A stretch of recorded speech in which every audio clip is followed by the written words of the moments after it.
Hello दोस्तों, नमस्कार। आपका अपने यूट्यूब चैनल एनडी कोचिंग में बहुत बहुत स्वागत है।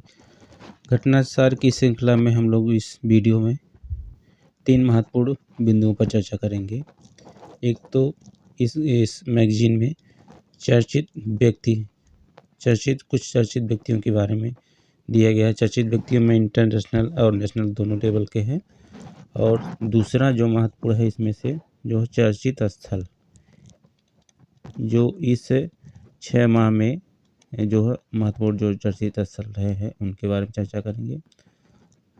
और तीसरा है जो इसमें नियुक्तियां, जो महत्वपूर्ण नियुक्तियां हुई हैं महत्वपूर्ण पदों पर, उनकी भी चर्चा हम लोग करेंगे। तो इस वीडियो में तीनों महत्वपूर्ण टॉपिक को कवर करने की कोशिश करेंगे। तो चलिए देखते हैं। सबसे पहला है जो उमा शेखर। ठीक है, उमा शेखर का नाम देखिए क्यों चर्चा में रहा है। ठीक है, इस देखिए चर्चित व्यक्तियों में कुछ ऐसे भी व्यक्ति हैं जिनका निधन हुआ है इस दौरान। भारत की उमा शेखर को रोम में international institute for the UN assistant of private law UNIDROIT को एवरिंग काउंसिल के लिए चुना गया। यूनाइटेड इंडस्ट्रीज लिमिटेड का काउंसिल के लिए चुनाव का आयोजन इटली के रोम में 14 दिसंबर 2023 को किया गया। इस प्रतिष्ठित काउंसिल में 25 सदस्य होते हैं। इस चुनाव में उमा शेखर के पहले दौर में कुल 59 सेक्टर में 45 सेक्टर का समर्थन प्राप्त हुआ है। इस काउंसिल में भारत की सदस्यता 2024 से 2028 तक रहेगी, यानी कि कितने साल, लगभग जो आपका 5 साल रहेगी। ठीक, यूनिड्रॉइट को 1926 में यूएनए के सहायक अंग के रूप में स्थापित किया गया। भारत इस संगठन का 1950 से सदस्य है। ठीक है, देखिए यूएन यानी कि यूनाइटेड नेशन की एक सहायक संस्था है। ठीक है, उसका नाम क्या है, यूनिड्रॉइट। ठीक है, इसकी स्थापना कब हुई थी, 1926 में। भारत 1950 से इसका क्या है, सदस्य बना है। ठीक है, तो देखिए जो है भारत की उमा शेखर को जो है काउंसिल, इसी के काउंसिल का सदस्य चुना गया है। ठीक है, यूनिड्रॉइट की काउंसिल का एक सदस्य चुना गया है। इनका नाम क्या है, उमा शेखर। ठीक है, चलिए आगे देखते हैं। गिरीश चंद्र मुर्मू। ठीक है, ये महत्वपूर्ण है। अभी ये जो है अभी कुछ समय पहले ये राज्यपाल के रूप में भी चर्चा में थे। ठीक, गुजरात कैडर के 1985 बैच के आईएएस अधिकारी गिरीश चंद्र मुर्मू को 2021 नवंबर 2023 को न्यूयॉर्क में आयोजित वाह लेखा परीक्षा के पैनल के 62वें सत्र के 2024 से 27 के कार्यकाल की एक बार फिर विश्व स्वास्थ्य संगठन का बाहरी लेखा परीक्षक चुना गया है। इनको क्या चुना गया है, यानी कि विश्व स्वास्थ्य संगठन WHO का बाहरी लेखा परीक्षक। ठीक है, इनको चुना गया है। संयुक्त राष्ट्र लेखा परीक्षक के पैनल के उपाध्यक्ष भी यह रह चुके हैं। तो गिरीश चंद्र मुर्मू क्यों चर्चा में रहे हैं, क्योंकि इनको हाल ही में विश्व स्वास्थ्य संगठन का बाहरी लेखा परीक्षक चुना गया। ठीक है, किस पद पर इनकी नियुक्ति की गई, बाहरी लेखा परीक्षक। ठीक है, इनका कार्यकाल 2024 से रहेगा 2027 तक। ठीक है, तो 62वें सत्र के लिए इनको चुना गया। याद रखिएगा, गिरीश चंद्र मुर्मू को WHO के बाहरी लेखा परीक्षक का सदस्य चुना गया।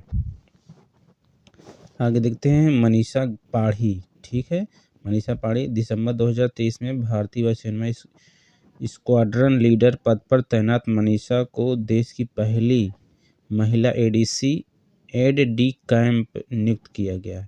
उनकी नियुक्ति मिजोरम के राज्यपाल के ADC के रूप में किया गया। राज्यपाल डॉक्टर हरिबाबू कंभमपति ने मनीषा पाढ़ी को इस पद पर नियुक्त किया। ठीक है, तो देखिए पहली महिला ADC के रूप में किसकी नियुक्त की गई, तो मनीषा पाढ़ी की नियुक्त की गई। ठीक है, मिजोरम के राज्यपाल के ADC के रूप में। ADC का मतलब यहाँ पर एड डी कैंप। ठीक, एड डी कैंप मनीषा पाढ़ी ये क्या है, पहली महिला जो ADC नियुक्त हुई है। ठीक, किस राज्य के राज्यपाल के लिए, तो मिजोरम के राज्यपाल के लिए। मिजोरम के राज्यपाल कौन वर्तमान में, डॉक्टर हरिबाबू कंभमपति। ठीक है ना, ये है। ठीक है, ये इसके पहले क्या थी, वायुसेना में स्क्वाड्रन लीडर। ठीक है, ये वायुसेना स्क्वाड्रन लीडर पद पर तैनात है वर्तमान में। ठीक है, अब ये देश की पहली महिला एडीसी नियुक्त हो चुकी हैं। किस राज्य के लिए? तो मिजोरम के राज्यपाल के लिए। ठीक, मिजोरम के राज्यपाल का नाम भी याद रख लेंगे यहाँ पर, डॉक्टर हरिबाबू कम्बमपति। राजकुमार राव, ये बेहद इम्पोर्टेंट है। ठीक है, राजकुमार राव बॉलीवुड के एक अभिनेता हैं। ठीक है, उनको क्या किया गया? भारतीय निर्वाचन आयोग ने, ठीक है, राजकुमार राव को 26 अक्टूबर को अपना राष्ट्रीय आइकॉन नियुक्त किया गया। ठीक, पूछेगा राष्ट्रीय आइकॉन किसे नियुक्त किया गया? तो भारतीय फिल्म अभिनेता राजकुमार राव को। अगला है अक्षता कृष्णमूर्ति। अक्षता कृष्णमूर्ति क्यों चर्चा में रही हैं? अक्षता कृष्णमूर्ति अमेरिका में national aeronautics and space administration यानी कि नासा, जो यूएसए की जो स्पेस रिसर्च एजेंसी है, अंतरिक्ष अनुसंधान संगठन है ना, ठीक है, उसने क्या किया? मार्स रोवर मिशन, ठीक, उसका एक मंगलयान मार्स रोवर मिशन को ऑपरेट करने वाली पहली भारतीय बन गई हैं। ठीक है, तो इनका नाम क्या? अक्षता कृष्णमूर्ति। अक्षता कृष्णमूर्ति नासा का जो एक अभियान है, कौन सा है? मार्स रोवर मिशन, उस मिशन को ऑपरेट करने वाली प्रथम भारतीय बनी है, इसलिए चर्चा में रही है।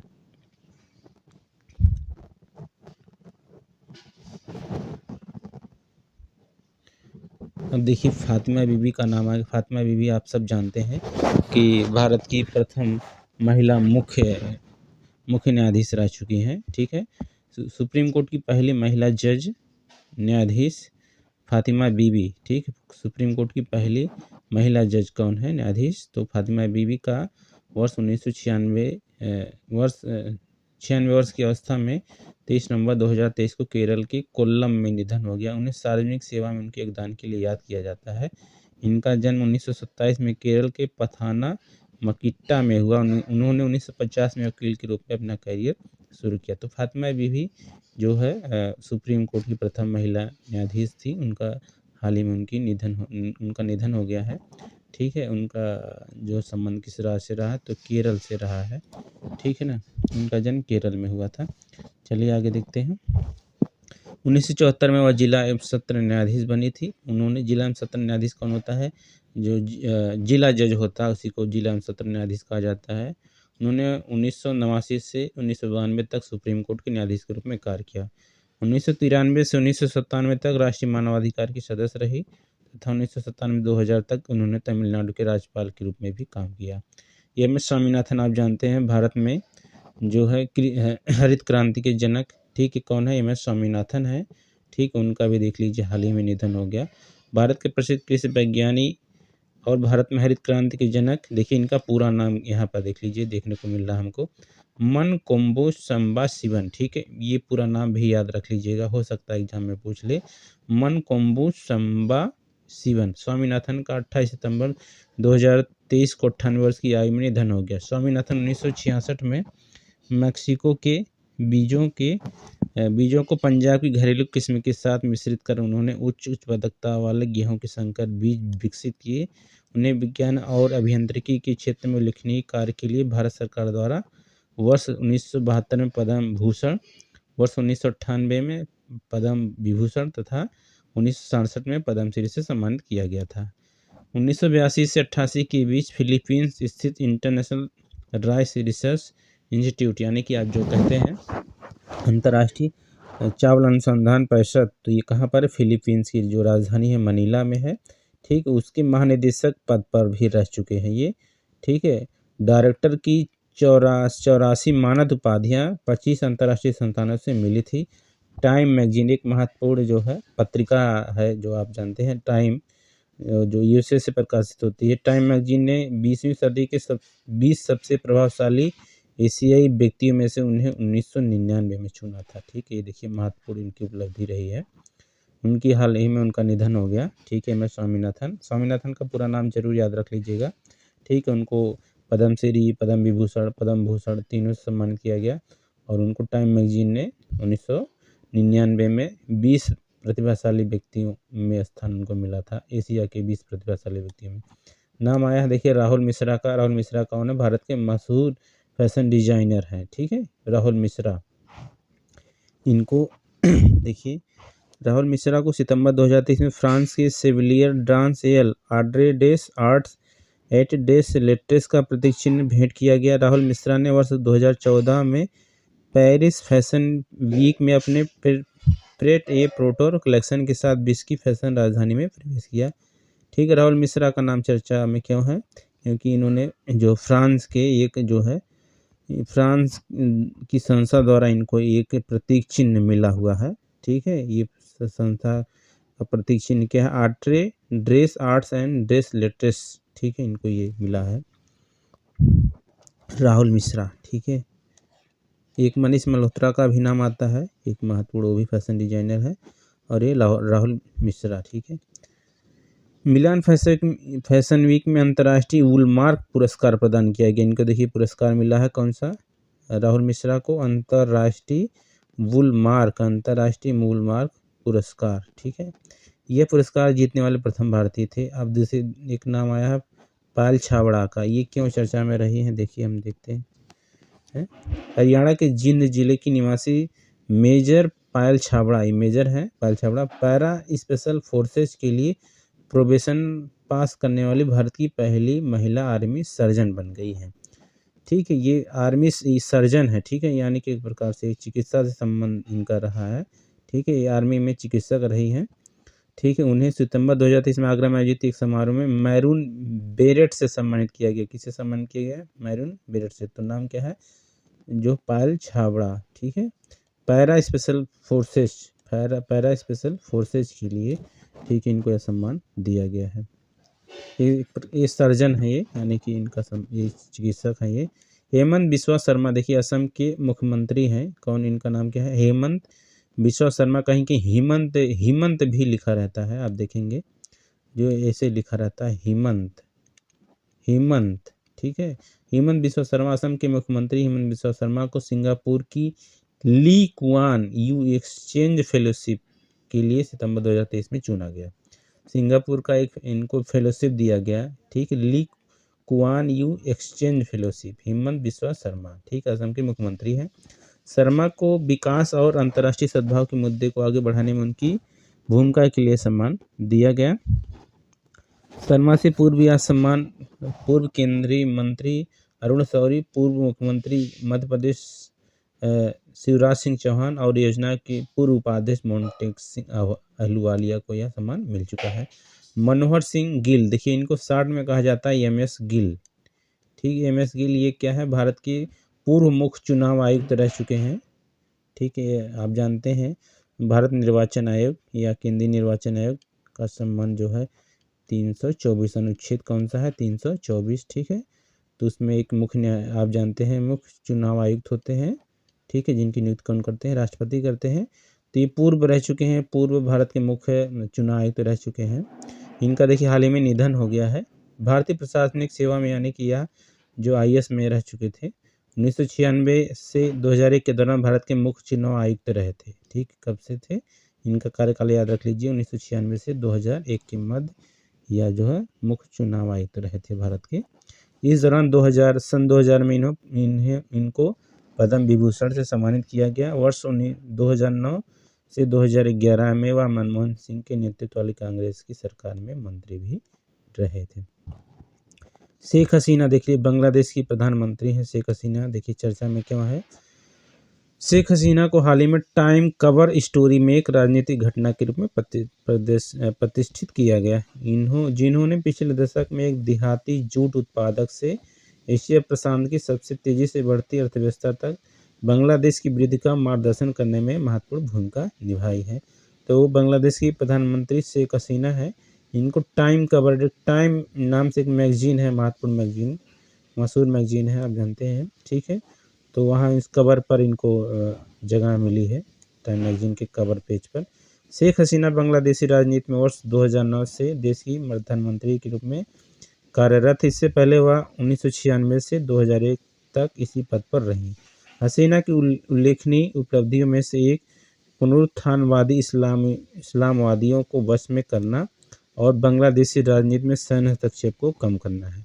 गुरुवार पर उनके दृढ़ रुख और लोकतंत्र की रक्षा के प्रति उनकी प्रतिबद्धता ने समर्थकों से उनकी प्रशंसा अर्जित की है।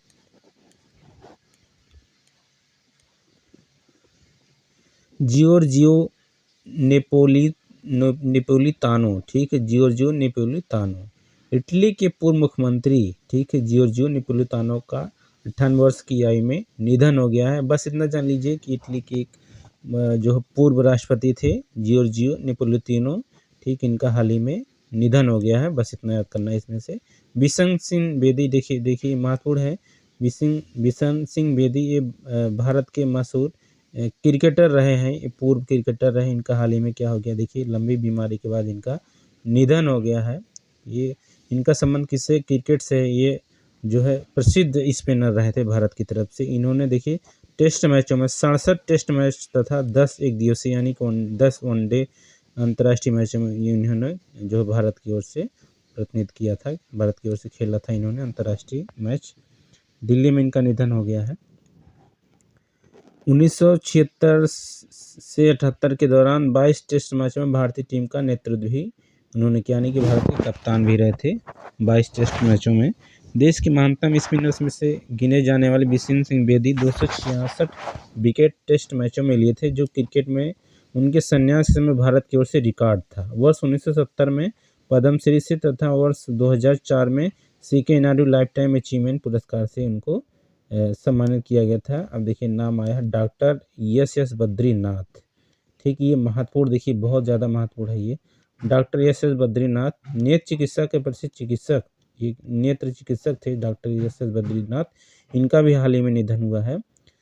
83 वर्ष की अवस्था में जो है चेन्नई में इनका निधन हुआ है। बद्रीनाथ ने सस्ती एवं सर्वसुलभ नेत्र चिकित्सा उपलब्ध कराने के लिए प्रसिद्ध शंकर नेत्रालय, देखिए ये महत्वपूर्ण है। आप देखे होंगे कि बहुत से जो है भारत के कोने कोने से जो है नेत्र रोगी जाते हैं तमिलनाडु में, चेन्नई में इलाज कराने के लिए, क्योंकि वहाँ पर जो है सस्ती दर पर जो है इलाज होता है वहाँ पर। तो आप देखे होंगे आसपास के बहुत से ज़्यादा ऐसे पेशेंट जाते हैं वहाँ पर चेन्नई में। तो वहीं जाते हैं, कहाँ पर जाते हैं, तो ये जो है एक संस्था है, उस संस्था का देखिए यहाँ पर नाम है शंकर नेत्रालय, ठीक, ये संस्था शंकर नेत्रालय, जो हॉस्पिटल का नाम है ना शंकर नेत्रालय, ठीक है। इसकी स्थापना करने वाले थे डॉक्टर एस बद्रीनाथ, ये महत्वपूर्ण नेत्र चिकित्सक थे। तो इन्हीं का देखिए हाल ही में निधन हो गया है।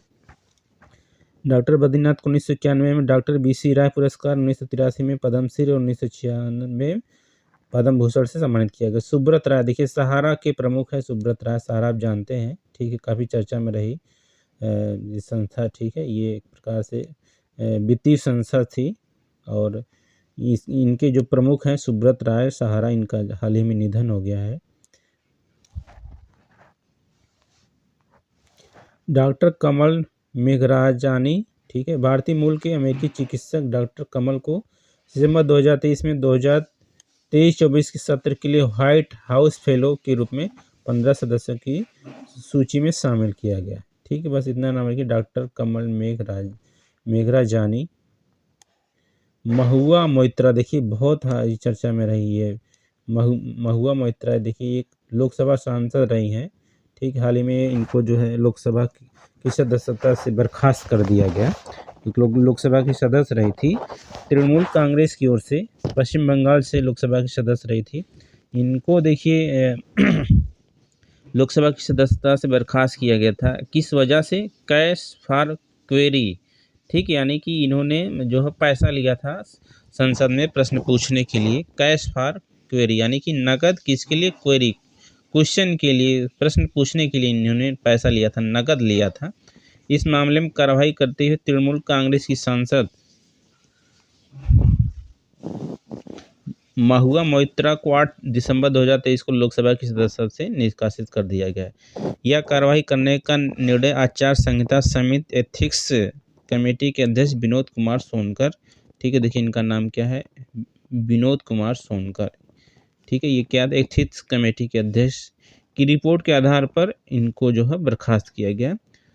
मोइत्रा 2019 में पश्चिम बंगाल के कृष्णनगर संसदीय क्षेत्र से सांसद बनी थी। किस सीट से इन्होंने विजय हासिल किया था, तो कृष्णनगर संसदीय क्षेत्र से, ठीक है। मोइत्रा पर अडानी ग्रुप और प्रधानमंत्री मोदी पर निशाना साधने के लिए व्यवसायी दर्शन हीरानंदानी के कहने पर, ठीक है, किसके कहने पर इन्होंने प्रश्न पूछने के लिए पैसा लिया था? तो देखिए दर्शन हीरानंदानी, इन्हीं के जो है कहने पर जो है ये लोकसभा में सवाल पूछने के लिए तैयार हो गई थी। ठीक है, इसके लिए इन्होंने रिश्वत भी लिया था, तो इनके ऊपर रिश्वत लेने का आरोप है। तो महुआ मोइत्रा है, नाम याद रखिएगा। निखिल डे भारत में सामाजिक, देखिए निखिल डे क्या है, अब ये क्यों चर्चा में रहे हैं, देखिए हम लोग यहाँ पे देखते हैं। भारत में सामाजिक आंदोलनों और सरकारी कल्याण योजना में भ्रष्टाचार के विरुद्ध कार्य करने वाले निखिल डे को दिसंबर 2023 में अमेरिका द्वारा अंतर्राष्ट्रीय भ्रष्टाचार विरोधी चैंपियन पुरस्कार से सम्मानित किया गया। इनको पुरस्कार दिया गया है, देखिए कौन सा पुरस्कार, तो अमेरिका द्वारा अंतर्राष्ट्रीय भ्रष्टाचार विरोधी चैंपियन पुरस्कार किनको मिला है, तो निखिल डे को, नाम याद रखिए निखिल डे को। ठीक, अब क्या है, राजस्थान के आरटीआई कार्यकर्ता है, राइट टू इन्फॉर्मेशन के क्या है कार्यकर्ता है, और भारत में मजदूर किसान शक्ति संगठन के सह संस्थापक भी हैं। ठीक है, ये आरटीआई कार्यकर्ता है। और जो भी सरकारी योजना होती है, जो भी सरकारी सरकार द्वारा या कर्मचारियों, जो अधिकारियों या नौकरशाहों द्वारा जो भी भ्रष्टाचार किया जाता है, उसके विरुद्ध यह आवाज़ उठाते हैं। तो देखिए यहाँ पर लिखा हुआ सरकारी कल्याण योजनाओं में जो है भ्रष्टाचार के विरुद्ध कार्य करने वाले। ठीक है, तो निखिल डे को ये अमेरिका द्वारा अंतर्राष्ट्रीय भ्रष्टाचार विरोधी चैंपियन पुरस्कार प्रदान किया गया। अंशुमान झिंगरन, नवी मुंबई, मुंबई का एक क्षेत्र है, नवी मुंबई इसको कहा जाता है, कि खुले समुद्र के तैराक, ये समुद्र में तैराक करते हैं अंशुमान झिंगरन, खतरनाक नॉर्थ चैनल को पार करने वाले दुनिया के सबसे कम उम्र के युवा समुद्री तैराक बन गए हैं। देख लीजिए, अब यहाँ पर इसलिए इम्पोर्टेंट है क्योंकि सबसे कम उम्र के युवा समुद्री तैराक तो कौन बने हैं, अंशुमान झिंगरन। ठीक है, ये नवी मुंबई के रहने वाले हैं, खुले समुद्र तैराक अंशुमान झिंगरन। ठीक है, 17 जुलाई, देखिए 17 जुलाई 2023 को अंशुमान ने 18 वर्ष और 125 दिन की उम्र में यह उपलब्धि हासिल की। यहाँ पे याद रख लीजिएगा, ठीक, 18 वर्ष और जो कितना 125 दिन। ठीक है, इनको जो है इन्होंने यह जो है उपलब्धि हासिल किया। इस उपलब्धि के लिए उन्हें प्रतिष्ठित गिनीज वर्ल्ड रिकॉर्ड्स में भी स्थान मिला। अब चर्चित स्थल की बात कर लेते हैं। ओगोसावारा द्वीप श्रृंखला जापान, ओगोसावारा द्वीप श्रृंखला जापान अक्टूबर, अब ये चर्चा में क्यों रहा है द्वीप, देखिए जापान में आप जानते हैं जापान एक द्वीपीय देश है, यानी कि उसमें ज़्यादातर द्वीप हैं। उस देश पर 4 मुख्य बड़े द्वीप हैं, बाकी अन्य छोटे छोटे बहुत सारे द्वीप हैं। तो देखिए एक द्वीप का नाम है ओगोसावारा है। इस द्वीप पर जानते हैं ज्वालामुखी विस्फोट हुआ, और जो मलबा निकला ना, उस मलबा के बाद जो है एक अन्य द्वीप का निर्माण हो गया है, इसलिए यह द्वीप चर्चा में है। ओगोसावारा द्वीप श्रृंखला जापान, अक्टूबर 2023 के अंत में जापान प्रशांत महासागर में जल के नीचे ज्वालामुखी विस्फोट, किस कारण से ज्वालामुखी विस्फोट हुआ। उसके बाद जापान के ओगोसावारा द्वीप श्रृंखला के आसपास के क्षेत्र में एक नया द्वीप उभर आया है। ज्वालामुखी से निकले मलबा से बने द्वीप का आकार, ठीक है, 200 मीटर लंबा है, व्यास 100 मीटर है। ठीक है, ओगोसावारा द्वीप को एक अन्य नाम भी दिया जाता है बोनिन द्वीप, देखिए यहाँ पर लिखा हुआ है, इसके आगे बोनिन द्वीप समूह भी कहा जाता है। यह ज्वालामुखी चाप है जिसे 30 से अधिक द्वीप और टापू शामिल है। ठीक है, तो यहाँ पर जान लीजिए कि किस द्वीप पर ज्वालामुखी विस्फोट हुआ था समुद्र में, तो ओगोसावारा द्वीप पर, उससे एक नए द्वीप का निर्माण हो गया। देखिए एक स्थान है अर्गोलैंड, ठीक है, स्थान कौन सा है, अर्गोलैंड। देखिए इसको क्या किया गया है, एक नए महाद्वीप के रूप में खोजा गया है, नाम क्या है, अर्गोलैंड। हाल ही में नीदरलैंड के यूट्रेक्ट विश्वविद्यालय, नीदरलैंड आप जानते हैं, ठीक है, नीदरलैंड कहाँ है, आप ग्रेट ब्रिटेन का ही एक संगठक है नीदरलैंड। ठीक है, नीदरलैंड के व्यापारी भी भारत में आए थे जब ईस्ट इंडिया कंपनी भारत में आई थी, तो नीदरलैंड के वासियों को डच कहा जाता है। ठीक है, डच यहाँ के लोग भी आए थे नीदरलैंड। ठीक है, तो देखिए यहाँ के वैज्ञानिकों ने क्या किया है, एक महाद्वीप की खोज किया है। ठीक है, तो नया महाद्वीप देखिए क्या चर्चा में है, क्यों रहा है। महाद्वीप अर्गोलैंड की खोज की है 155 मिलियन वर्ष पहले पश्चिमी ऑस्ट्रेलिया से अलग हो गया था। ये जो महाद्वीप है ना, किससे अलग हुआ था? पश्चिमी ऑस्ट्रेलिया से अलग हुआ था तथा यह कभी सुपर कॉन्टिनेंट गोंडवाना का अभिन्न अंग था। आप जानते हैं कि महाद्वीपीय विस्थापन सिद्धांत जो वैगनर का दिया हुआ था, उसके अनुसार बताया गया कि जो है जो इस वर्तमान में जो सभी 7 महाद्वीप हैं, पहले एक ही खंड हुआ करते थे, ठीक है? अब वो खंड अलग हुए, बाद में एक गोंडवाना लैंड बना, दक्षिण का पूरा भाग, और उत्तर का जो बना वो अंगारा लैंड बना। तो दक्षिण के गोंडवाना लैंड में आप जानते हैं कि अब दक्षिण अमेरिका महाद्वीप, आपका अफ्रीका महाद्वीप और भारत का प्रायद्वीपीय क्षेत्र है, और ऑस्ट्रेलिया महाद्वीप, इस सब में गोंडवाना लैंड, ये सब क्या है? गोंडवाना लैंड का हिस्सा थे। तो उसी गोंडवाना लैंड का एक हिस्सा ही क्या था? ये जो अर्गोन लैंड, ये बता रहे हैं कि अर्गोन लैंड उसी गोंडवाना लैंड भूमि का है, ठीक है? ये गोंडवाना लैंड को सुपर कॉन्टिनेंट भी कहा जाता है, क्योंकि ये इसी से कई महाद्वीपों का निर्माण हुआ, इसलिए यहाँ पर सुपर कॉन्टिनेंट। कॉन्टिनेंट जो इंग्लिश शब्द है, इसका अर्थ क्या होता है? महाद्वीप होता है। देखिए अब अगला है यहाँ पर कोस्ट, गोल्ड कोस्ट। आप जानते हैं गोल्ड कोस्ट एक ऑस्ट्रेलिया का एक शहर है, ठीक है? एक शहर है, तटीय शहर है। तो यहाँ पर देखिए, यहाँ पर कॉमनवेल्थ गेम्स भी हुए थे। ऑस्ट्रेलिया के तटीय शहर गोल्ड कोस्ट ने हाल ही में वर्ष 2026 में प्रस्तावित राष्ट्रमंडल खेल यानी कि कॉमनवेल्थ गेम्स की खेलों की मेजबानी से मना कर दिया है, ठीक है? 2018 में यहाँ पर कॉमनवेल्थ गेम्स हुए थे, यानी कि राष्ट्रमंडल खेल को अंग्रेजी में कहा जाता है, कॉमनवेल्थ गेम्स कहा जाता है। तो वहाँ पर 2018 में हुआ था कॉमनवेल्थ गेम्स, लेकिन अब 2026 में फिर वहाँ पर प्रस्तावित था कि 2026 में फिर गोल्ड कोस्ट में ही आयोजन किया जाना चाहिए। लेकिन गोल्ड कोस्ट ने क्या किया? उसको मना कर दिया कि हम यहाँ पर खेलों का आयोजन नहीं कर पाएंगे। क्यों नहीं कर पाएंगे? क्योंकि उसने जो है वित्त की कमी बताया है, वित्त पैसे की कमी बताया, इस वजह से उसने ऐसा किया। वही बात यहाँ पे लिखी गई है। देखिए अगला मुगलू क्या है?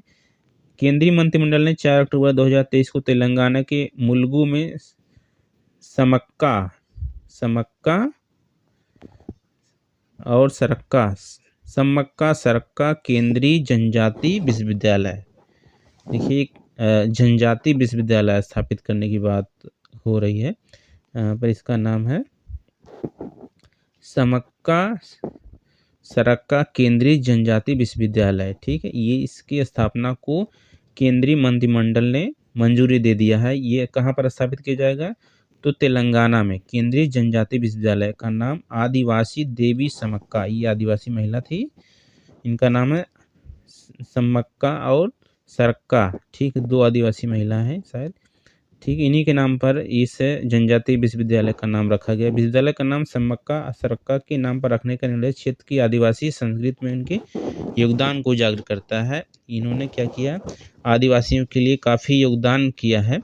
तो कोया आदिवासी समुदाय पर कर लगाने वाले स्थानीय शासकों के खिलाफ, देखिए एक आदिवासी है वहाँ के तेलंगाना और आंध्र प्रदेश की, उनका नाम क्या? कोया आदिवासी। इन्हीं आदिवासियों पर जो है वहाँ के स्थानीय शासकों ने 13वीं शताब्दी में कर लगाया था, ठीक? कर टैक्स लगाया था, उसी के खिलाफ समक्का और सरक्का ने जो है काफ़ी संघर्ष किया था। तो उसी के लिए, उनको योगदान के लिए ही इस विश्वविद्यालय का नाम उनके नाम पर रखा गया। देखिए धोर्डो स्थान है कहाँ पर? गुजरात में। और ये धोर्डो क्या है? गुजरात का एक स्थान, यानी कि एक गांव है ना, ये गांव है गुजरात का।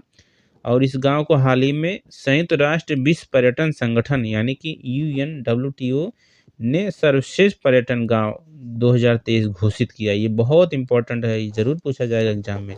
धोर्डो गांव, कौन सा नाम है ये? धोर्डो गांव कहाँ पर? गुजरात में। इसको जो है संयुक्त राष्ट्र विश्व पर्यटन संगठन ने 2023 का सर्वश्रेष्ठ पर्यटन गांव घोषित किया है। धोर्डो गांव सांस्कृतिक महत्व रखता है और विशेष रूप से 2005 में रण उत्सव के शुभारंभ स्थल के रूप में जाना जाता है। सर्वश्रेष्ठ पर्यटन गांव की सूची में लगभग 260 आवेदनों में से कुल 54 गांवों का चयन किया। उल्लेखनीय कि इन नए 54 गांव के अतिरिक्त अन्य 20 गांवों को भी सूची में अपग्रेड प्रोग्राम के तहत शामिल किया गया, जिसमें मध्य प्रदेश का मांडला गाँव भी सम्मिलित है। ये भी नाम याद रख लीजिएगा, मांडला, ठीक? मध्य प्रदेश का। देखिए मांडला एक जिला है, वहाँ पर वो जिला नहीं है, ये एक गांव है मांडला, ठीक? इसको भी सूची में शामिल किया गया 54 सूचियों में।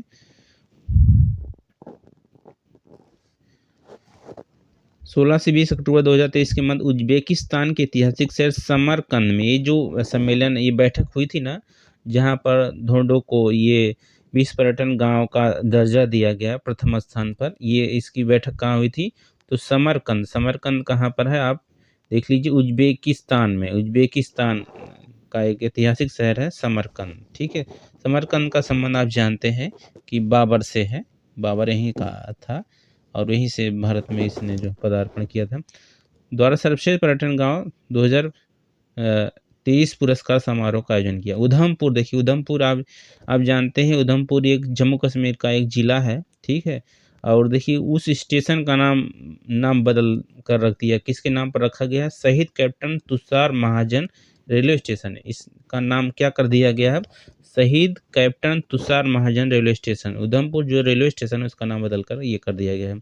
इसके बदले हुए नाम का अनावरण केंद्रीय मंत्री जितेंद्र सिंह ने 2023 में किया है। अब कैप्टन महाजन कौन है? कैप्टन महाजन नौ पैरा के अधिकारी थे जिन्होंने 2016 में पुलवामा में आतंकवादियों से मुकाबला करते हुए शहादत प्राप्त, यानी कि शहीद हो गए थे पुलवामा में जो आतंकवादियों का हमला हुआ था। हुआकाला फ्लोरिडा, ठीक, फ्लोरिडा, हुआकाला फ्लोरिडा। आप जानते हैं पेरू में पुरातत्वविदों द्वारा हाल ही में 4 बच्चों की ममीकृत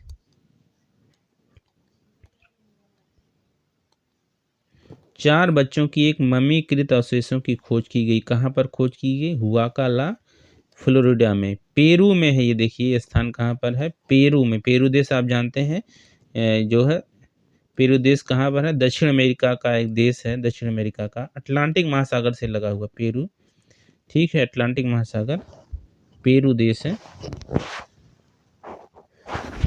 ठीक। तो वहाँ पर एक 4 बच्चों की मम्मी आप जानते हैं जो शव होते थे ना, प्राचीन काल में जो शव होते थे उनको जो विशेष प्रकार से लेप लगाकर दफना दिया जाता था, और वो जो शव होते थे हजारों वर्षों तक वैसे ही रहते थे, उन्हीं को मम्मी कहा जाता था। तो 4 बच्चों की एक मम्मी प्राप्त हुई है यहाँ पर पेरू, ठीक है। पेरू की राजधानी लीमा, पेरू की राजधानी क्या है? लीमा है, और वहीं पर ही जो है मिला हुआ है पेरू। क्षमा कीजिएगा, जो पेरू देश है वो संभवतः प्रशांत महासागर से लगा हुआ है, क्योंकि वो जो देश है वो आपका पश्चिम में है, पश्चिमी तट पर है, दक्षिण अमेरिका महाद्वीप के।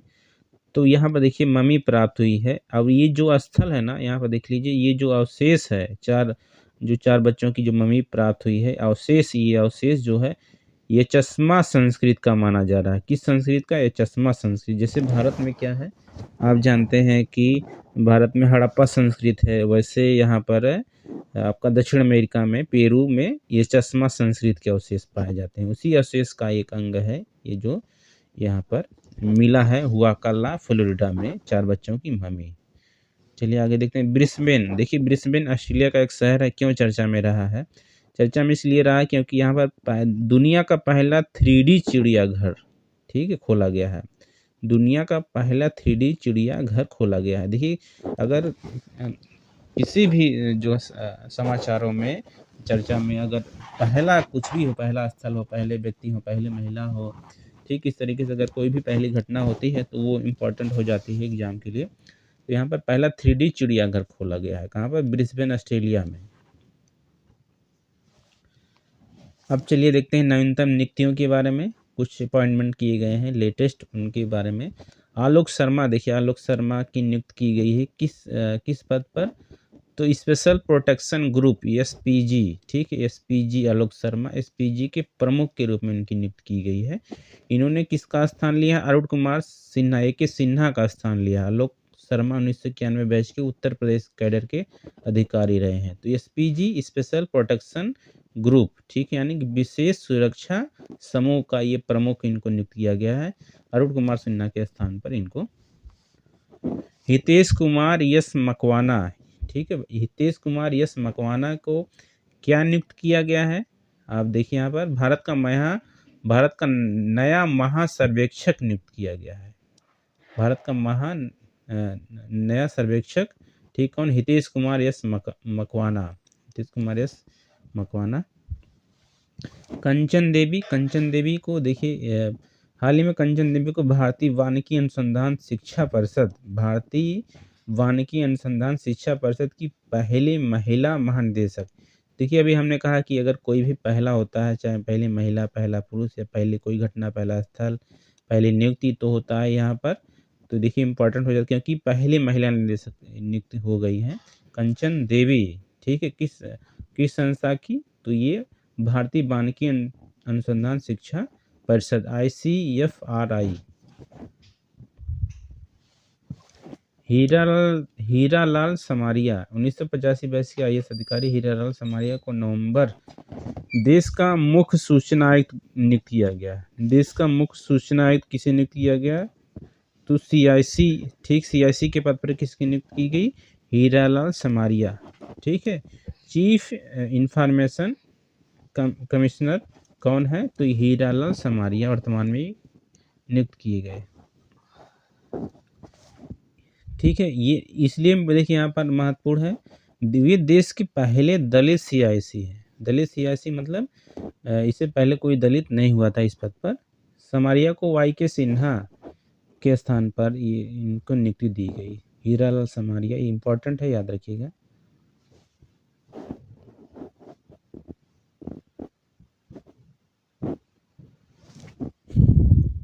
मुख्य सूचना आयुक्त की नियुक्ति कौन करते हैं? राष्ट्रपति करते हैं। यहाँ पर देखिए लिखा हुआ है लेफ्टिनेंट जनरल रघुनिवासन ने भारत के सीमा सड़क संगठन, ये देखिए संस्था है भारत सरकार की, इसका नाम है सीमा सड़क संगठन। ये संस्था क्या करती है? जो बॉर्डर होता है, जो अन्य देशों से अंतर्राष्ट्रीय सीमा होती है, वहाँ पर सड़क का निर्माण करती है संस्था, ये संगठन। तो उसी के महानिदेशक के रूप में इन्होंने कार्यभार ग्रहण किया है लेफ्टिनेंट जनरल रघुनिवासन। अरिंदम बागची देखिए क्यों चर्चा में रहे हैं? अरिंदम बागची मार्च 2020 से विदेश मंत्रालय में प्रवक्ता के रूप में कार्यरत अरिंदम बागची को अब संयुक्त राष्ट्र संघ के जिनेवा स्थित कार्यालय में भारत का राजदूत अस्थायी प्रतिनिधि, भारत की जो संयुक्त राष्ट्र संघ में भारत के राजदूत के रूप में किसे नियुक्त किया गया? अरिंदम बागची। ये महत्वपूर्ण है, ठीक, ये अस्थायी प्रतिनिधि भी है। इन्होंने किसका स्थान लिया? इंद्रमणि पांडे का स्थान लिया है। श्रीनिवास के स्वामी देखिए क्यों इतना इम्पोर्टेंट नहीं लग रहा, छोड़ देते हैं इसको आगे। रंगनाथ माधवन, ठीक, R माधवन, ठीक, अभिनेता एवं निर्देशक R माधवन, आप जानते हैं R माधवन बॉलीवुड के एक एक्टर हैं। ठीक, उनको क्या किया गया है? भारतीय फिल्म एवं टेलीविजन संस्थान FTII का अध्यक्ष नियुक्त किया गया। इस पद पर माधवन ने शेखर कपूर का स्थान लिया। किसके स्थान पर इनको नियुक्त किया गया? तो शेखर कपूर के स्थान पर FTII यानी film and television institute of India, भारतीय फिल्म एंड टेलीविजन संस्थान, ये कहाँ पर है? तो ये पुणे में है। इसका मुख्यालय कहाँ पर है? पुणे में। देखिए ये क्या है? एक सरकारी संस्था है जो कि भारत में अभिनय कला, कोरियोग्राफर, ठीक है, अन्य तरीके से जो है यहाँ पर कोर्स उपलब्ध कराए जाते हैं लोगों के लिए, भारत के लोगों के लिए। ठीक है, यहाँ यानी कि एक्टिंग सिखाई जाती है यहाँ पर। इस तरीके से कई सारे यहाँ पर कोर्सेज उपलब्ध होते हैं। यहाँ पर कोई भी व्यक्ति यहाँ पर एडमिशन ले सकता है और उसको एक एंट्रेंस एग्जाम पास करना होता है। तो देखिए FTTI का जो अध्यक्ष किसे नियुक्त किया गया? R माधवन, रंगनाथ माधवन को। राजेश नाम्बियार सॉफ्टवेयर क्षेत्र की कंपनी कॉग्निजेंट इंडिया के चेयरमैन सह प्रबंध निदेशक CMD राजेश नाम्बियार, सूचना प्रौद्योगिकी क्षेत्र की कंपनियों के संगठन नासकॉम, बस इतना जान लीजिए, राजेश नाम्बियार को नासकॉम का जो चेयरमैन नियुक्त किया गया है, नासकॉम। लोकेश सुजी, ठीक है, लोकेश सुजी इतना इंपॉर्टेंट नहीं लग रहा है, चलिए आगे स्किप कर देते हैं, आगे देखते हैं। भार्गव दास गुप्ता, ठीक, ये इंपॉर्टेंट है। भार्गव दास गुप्ता एक क्यों इंपॉर्टेंट है? यहाँ पर देख लीजिए। भार्गव दास गुप्ता 3 वर्ष के कार्यकाल के लिए एशियाई विकास बैंक यानी कि ADB का उपाध्यक्ष नियुक्त किया गया है। हालांकि ADB जो है ना, एशियाई विकास बैंक, इसका मुख्यालय कहाँ पर है?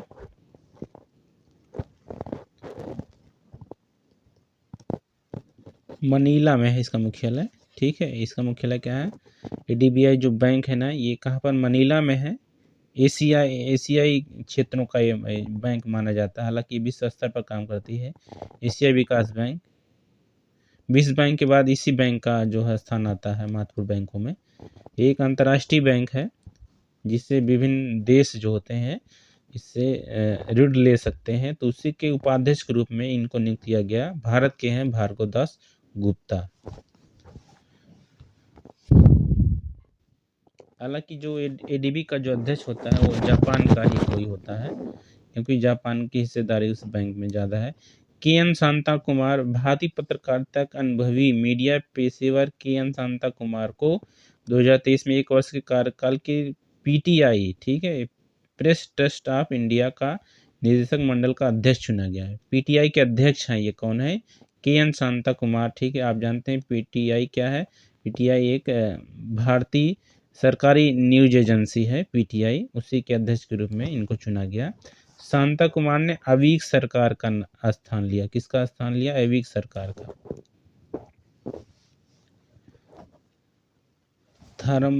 थर्मन एन मुगरत्नम, भारतीय मूल के अर्थशास्त्री थर्मन सन मुगरत्नम, ये इन्होंने क्या किया? ऑस्ट्रेलिया के राष्ट्रपति के पद के भार के रूप में, पद के कार्यभार के रूप में इनको स्थान मिला है। ठीक है, इनका नाम क्या? थर्मन एन मुगरत्नम। बस इतना जान लीजिए कि हाल ही में भारतीय मूल के एक अर्थशास्त्री है, अर्थशास्त्र क्षेत्र से संबंध इनका रहा है।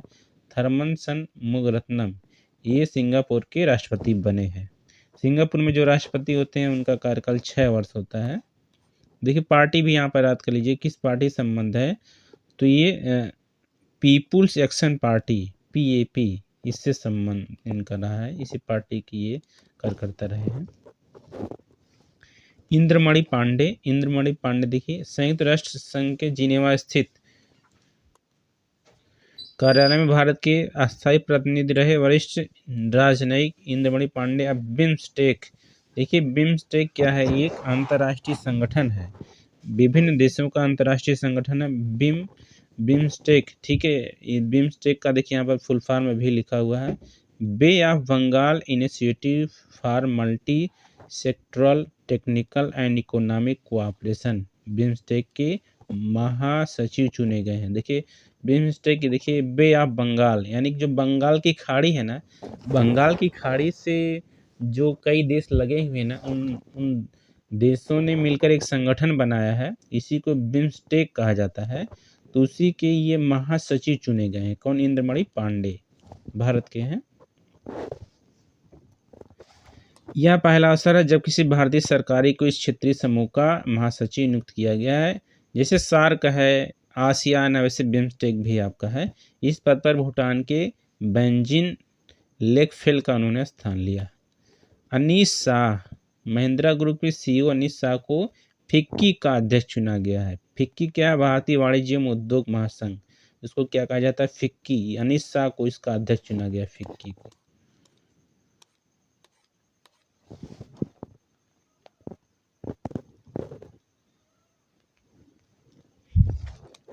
जितेश जान वर्ष 2001 बैच के भारतीय आर्थिक सेवा के अधिकारी। ठीक है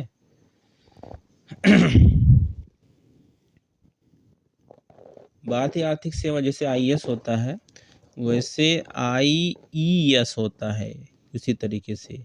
ठीक, इंडियन इकोनॉमिक सर्विस, तो इसको कहा जाता है भारतीय आर्थिक सेवा। जैसे आईएएस हो गया, आईपीएस हो गया, आईएफएस हो गया, फिर आईएफएस हो गया, आईईएस हो गया, इंडियन इकोनॉमिक सर्विस। ठीक है, तो ये भारतीय आर्थिक सेवा का अधिकारी जितेश शाह को insolvency and bankruptcy board of India का कार्यकारी निदेशक नियुक्त किया गया। किसको? जितेश जान को। क्यू डांग्यू चीन के पूर्व कृषि एवं ग्रामीण मामलों के मंत्री। ठीक है, चीन का एक मंत्री रह चुके हैं। ठीक, इनको महानिदेशक चुना गया। किसका? संयुक्त राष्ट्र खाद्य एवं कृषि संगठन, संयुक्त राष्ट्र खाद्य एवं कृषि संगठन FAO। ठीक, FAO का महानिदेशक चुना गया इनको। राकेश पाल, ठीक, राकेश पाल कौन है?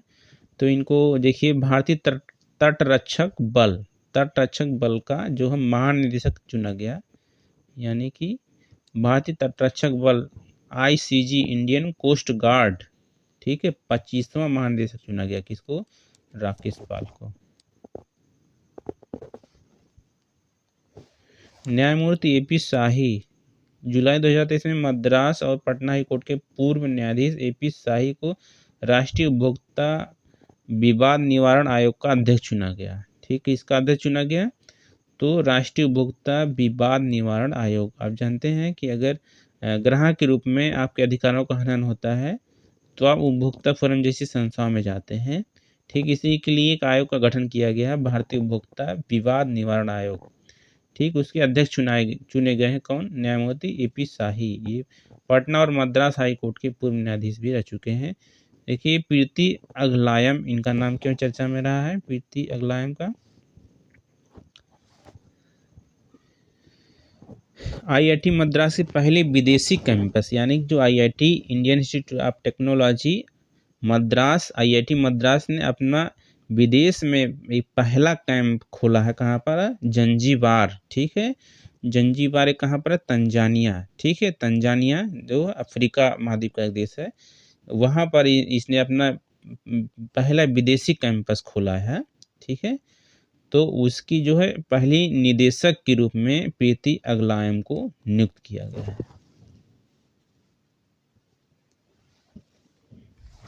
रवि सिन्हा इम्पोर्टेंट है। रवि सिन्हा रा के नए अध्यक्ष बनाए गए हैं। रा यानी कि रिसर्च एंड एनालिसिस विंग।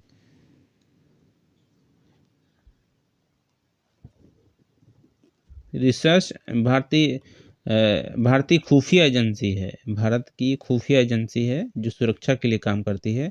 उसका नाम है रिसर्च एंड एनालिसिस विंग, यानी कि RAW, रा। ठीक, इसके नए प्रमुख बनाए गए हैं कौन? रवि सिन्हा। इम्पोर्टेंट है। आप देखेंगे कई मूवी में, बॉलीवुड की कई मूवी में रा के एजेंट दिखाए जाते हैं। ठीक, रा के ऑफिसर दिखाए जाते हैं। ये क्या है? खुफिया एजेंसी है, ठीक है, जो जांच करती है खुफिया तरीके से। तो इसी के प्रमुख बनाए गए हैं रवि सिन्हा। तो ठीक है दोस्तों, अब इस वीडियो को यहीं पर समाप्त करते हैं। नेक्स्ट वीडियो में हम लोग ऑपरेशन और अभियान पर चर्चा करते हैं। तब तक के लिए जय हिंद।